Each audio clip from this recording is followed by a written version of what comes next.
శ్రీమాత్రే నమ. నమస్కారం. నేను పండిట్ సూర్యప్రకాష్. ఈరోజు 7 జూన్ 2026 ఆదివారం. కుంభరాశి వారికి చాలా ముఖ్యమైన రోజు.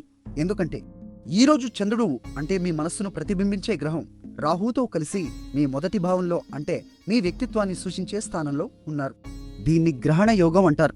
మనసులో అనవసరమైన ఆందోళనలు, అయోమయం కలిగించే ఒక అరుదైన కలయిక. ఈరోజు ఆదివారం సూర్య భగవానుడి రోజు. సూర్యుడు ఆత్మవిశ్వాసాన్ని ఇచ్చే గ్రహం. ఓం సూర్యాయ నమః అని పఠించడం ద్వారా మీలో ధైర్యం పెరుగుతుంది. రాహువు ఈరోజు దశ అధిపతి అంటే ఈరోజు విశ్వశక్తి రాహు ప్రభావంలో ఉంది. అందువల్ల ఊహించని ఆలోచనలు, పాత జ్ఞాపకాలు మీ మనస్సులో తిరగవచ్చు. కానీ భయపడకండి. గురువు అంటే జ్ఞానాన్ని ఇచ్చే గ్రహం. 6వ భావంలో అంటే శత్రువులు, రోగాల స్థానంలో ఉచ్చస్థితిలో ఉన్నారు.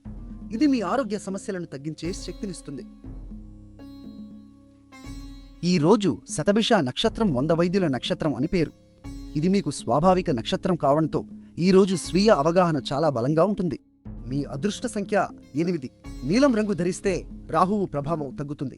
ఈరోజు అభిజిత్ ముహూర్తం అంటే అత్యంత శుభ సమయం 11:52 నుండి 12:43 వరకు ఉంది.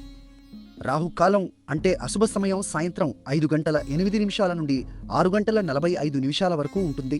ఈ సమయంలో కొత్త పనులు మొదలు పెట్టకండి. నిన్న మా అంచనా మీకు సరిగ్గా ఉందా? కామెంట్లో చెప్పండి. వీడియో నచ్చితే లైక్ చేయండి, షేర్ చేయండి, మా ఛానల్ను సబ్స్క్రైబ్ చేయండి. చివరగా ఓం భ్రాం భ్రీం బ్రౌం సహ్ రాహవే నమ అని 3 సార్లు పఠించండి. మీ మనస్సు ప్రశాంతంగా ఉంటుంది.